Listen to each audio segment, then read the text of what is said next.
experience for me. I actually, for my first job out of art school, gosh, more than 25 years ago now, was at a publishing house for publishing magazines. So Okay, this was way back in the day. I used to like check the film separations and go to the exactly. all of those things, which just doesn't even So, exist anymore. all those professions and businesses are obsolete. Yes, yes. And who drove them out of business?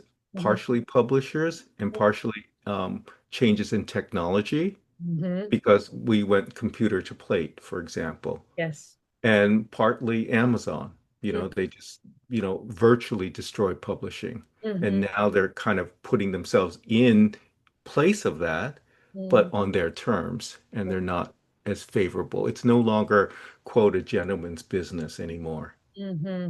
Hmm.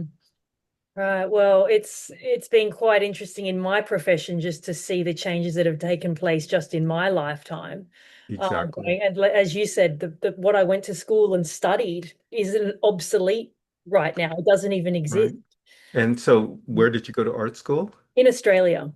Okay. Hmm. Um, I don't know about you, but Hmm. I went to, I was an art major at UC Berkeley, Hmm.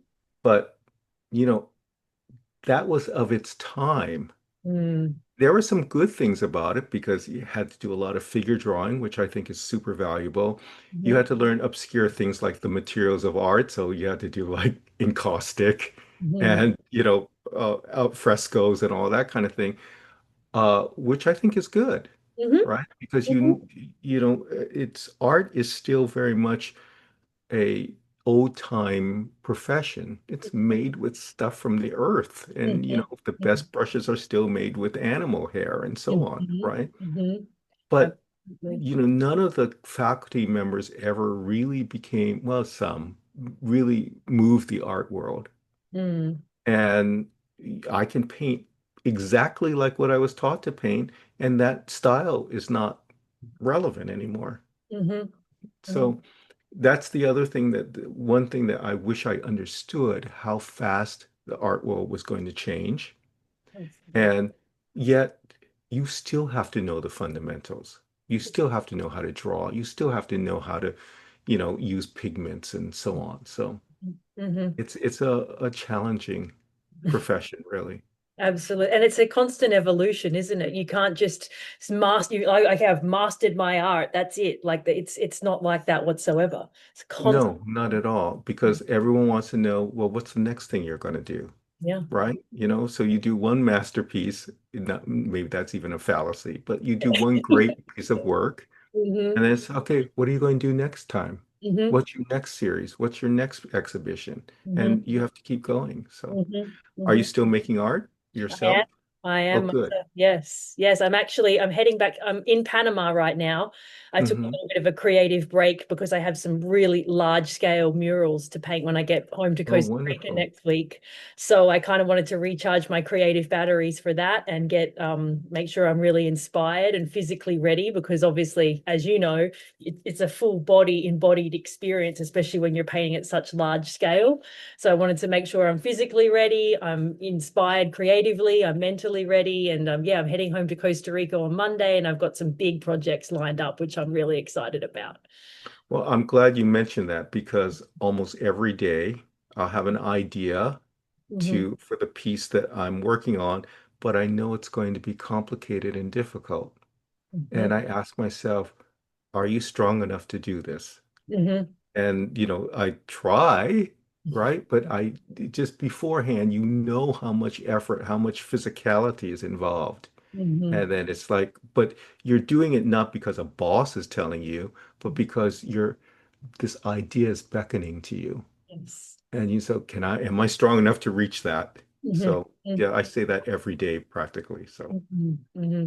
No, and I just love that you just weave being an artist into like everything that you write about, the way you speak. You're so eloquent with words. well, thank And you. it's so beautiful. And one of my favorite quotes from you is that creativity is my most natural way of living, and it is the way that I interact with the world. And that just resonates with me so much. I don't Yes, know any other way to be than to I be. don't either.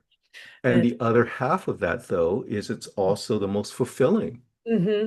right? Unless we're doing that art, we don't feel like we're really fulfilling what we're here to do. Hmm. So it's a good thing. Hmm. And it's sad that not everybody has that. No. Well, I think everybody does have it, but they just don't realize it in themselves, or it's buried underneath something that people have taught. I think about Yes. this a lot because I feel like it's a transition from childhood to adulthood. If you give a bunch of art materials and papers and pens and things to a little kid, they just go for it. They're Hmm. excited. They want to Hmm. make things and they want to show you and they want to explain it. But if you give those same materials to an adult, you can see that, oh, oh, I can't draw a stick figure. Like, oh, I'm not creative. I'm not an artist. There's something in that happens between that curiosity and that just innate creativity that you have as a child to adulthood. And for me, it's peeling back all of those things that you've been told, those layers, those expectations, those, and sometimes they're well-meaning, as I'm sure that, when you wanted to pursue a career as an artist, I'm sure many people told you, oh, well, that's just a hobby, or, oh, starving artists exist for a reason. You need a real job. Like, and unfortunately, a lot of people take that on and they internalize it. They And do. But what you're alluding to is actually the process of Taoism as well. right. It's shedding all those social ideas, all those prohibitions, all those criticisms, Mm, and saying, who am I naturally? And yeah. having the courage to be who you are naturally. Mhm. And you've been through art school. Well, what happens when you're not very good Mm, or you haven't developed yet? And I think all these people saying, I can't paint is mhm, because they're afraid that they're not good. mhm, And socially, we're told, don't do anything if you're not good at it. mhm. But who in the world starts out as an artist and is automatically good at it the first time? You have to work your way up to it. Mhm. You have to practice and you Absolutely. commit to that practice. It's not, and this is something that I tell a lot of young emerging artists that I speak to and that I speak to in more of like a mentoring capacity, is Hmm. that I feel like the way that they're conditioned with social media these days, it's just this constant stream of the highlight reel. It's just people showing the end product that's highly edited, that looks great on the screen. They're not showing the process. They're not showing the years, their lifetime of practicing, of trying things and failing, of the behind the scenes that doesn't get like put onto the highlight reel. And that's all part of it. You can't get wrapped up in what you see. And just because you see somebody in a couple of second reel doing something almost in a woo way, like effortlessly so well, it took them their lifetime to get there. They didn't just Absolutely. wake up one day and become like so proficient and so skilled and so like wonderful at what they're doing. And I feel like a lot of people put a lot of pressure on themselves to be like performing at a level when they haven't even begun the practice yet. That's right. And Yeah. and also, art, making a piece of art is a process of exploration and discovery. Hmm. It's not factory work. It's No. not like, okay, make me a dish that's exactly 9 inches wide and make it red, Hmm. right? And now give me 1,000 of them. Hmm. It should be a process of exploration and discovery. Hmm. Well, you're going to make mistakes, No. but those mistakes might turn out to be discoveries of new things if you stick with it. Hmm. And we can't know what a piece of art is going to be in advance. I Hmm. mean, the idea that, well, just take the book you're writing. Is it conceived all at once and all you have to do is write it down like you're taking dictation? Or do you change it and work with it and so on? It's that process. Hmm. That doesn't look good on a highlight reel on Instagram, right? And you're right, it gives people the wrong, who are beginners, gives people the wrong idea. Oh, I should start with this and start from the left side, finish the right side. Bing, I'm done. It doesn't work that way. No, no, it really doesn't. It doesn't at all. And I think that what you just said, that was having that courage to be a beginner, to start from scratch, to understand that you're not going to be very good and that this is a skill to develop, a practice, a habit to take on. Like it's I think it is like it's quite the barrier for a lot of people Well, to. I had teachers in art school who were terrified by a blank canvas. Mm-hmm. And I had a couple of teachers who would just walk in and just splatter the canvas with anything just to get past that moment. Mm. And that very moment, that courage to start putting something down on a blank surface Mhm. is daunting for a lot of people. Not just because, oh, what if it's not good? It's just like, how am I going to get through this? Mhm. And then you put that stroke down, and it's too dark or too light or too small or too big. And then how do you deal with that? It's this Mhm. dialogue all through the whole process. But I feel like creativity and expressing yourself in whatever artistic form that is that feels the most natural to you, it's such a wonderful tool for self-exploration because nobody's going to create the way you create. It's your unique No. way of being. And And that also, oddly, we all want to be individuals, but Mhm. then we all want to be acclaimed. Mhm. But what happens when your art is so individualistic, or what happens when you don't even understand it? Mhm.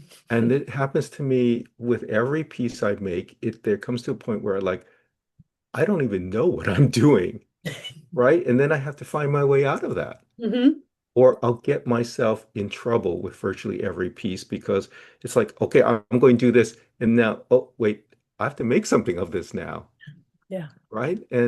But I'd rather be in that kind of spontaneous process than to say, I've done this sketch, I'm going to trace the sketch, I'm going to fill in all the little compartments with color, and then I'll be done. Mhm. It just like seems really dull to me. And so do you practice like creatively? Obviously you write. I know that you love to draw. You told me that you were also a printmaker at some stage in your career. What creative practices are you working on right now? What's I- I'm inspiring I'm you? doing watercolors. Wow. Nice. And they're all sort of landscape based, Mm-hmm. but I made a big shift in that I started doing aerial views Okay. instead of looking straight on because, thousands of years of Chinese painting, Mm-hmm. what are you going to add to that? And they're all landscapes and they're all wonderful, but Mm-hmm. they're all as if you're standing in one point looking at something. How do you get out of that perspective? Mm-hmm. And then that allowed me to explore the forms in nature in a different orientation. Mm-hmm. And so that's what I'm working on now. Beautiful. Beautiful. I do love the perspective as a surfer, like seeing videos or photos taken from a drone perspective, looking down. Exactly. Same thing, because for years and years and years, surf photography or surf video, it was from here. You're watching the Yeah. person surfing the wave from this perspective. But now with the drone, you're looking down and you see something that you've seen and even practiced yourself for so many years, but you're seeing it from a completely different perspective. It, Right. Or I can imagine if you happen to come to the surface and you're looking around you at the level of the water, Mhm. that's not a view that most people see. No. And so, what new views can we bring? Should we just replicate what people have been doing for hundreds of years? Or Mhm. what do we have to say that's new? Mhm. And have you ever thought about this in art? Art is the only form in which you cannot do what other people have done. Mhm. If you are a musician and you play classical music and you play Mozart or Bach perfectly, everyone gives you great accolades and you're in the Sydney Concert Hall all of a sudden and so on, right? But if you do a painting like Michelangelo or, Monet or everyone goes, get out of here. Mhm. No one cares. You have to do, and now with all this art history, where are you going to squeeze yourself in? Mhm. What can you do that's new, right? hmm But there's some I don't know, I'm paraphrasing here. I don't know the exact phrase, but it's like there's nothing new anymore. Everything's already been done. It's like how many, but I don't know. There's also a secondary side to that is like your unique way of doing anything is never going to be able to be replicated. And that's what I always tell people when they're asking me about, starting out and developing their own style. It's like, oh, I really like this artist and I'm inspired by this artist. I'm like, inspiration's wonderful. And you should be looking to other artists and to other sources for inspiration. But it's the way you interpret that, it's the way you then, put that out into the world in your unique way that makes it unique and makes it different. And it's also important to remember that what you contribute is going to change as you get older, Oh, absolutely. right? And I think every artist does need the depth of that experience because just as every art references other pieces of art and references the world, it Mhm. also references your own memory. Yeah. And the store of those memories is going to be, by definition, unique. Mm-hmm. But if you don't stick around and do the paintings year after year after year, you Mm-hmm. won't be able to engage in that process. So Mm-hmm. it's really important. Mm-hmm. Mm-hmm. Just that evolution of Yes. self and of life, and everything is just that constant, the yin and the yang. It's just that constant cycle. It's constantly changing. We're constantly evolving. And we have to be engaged with it. Right. Yeah, absolutely. That's one of the well, there's a lot of things about the Tao and the way that I incorporate into my daily life, but it's just Oh, being sure. so open, and especially as a creative, is just being so open to the fact that everything is a continuous cycle. You're supposed to evolve. You are supposed to change. You can't stay static. You can't stay stuck. You're meant to grow. Everything in life is meant to expand and grow.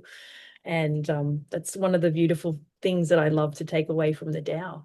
Absolutely. Yeah, yeah. And your book has just been so transformational for me. It's been part of my life for, over 15 years. It's been like my morning routine. I read a page every single morning and I journal about it.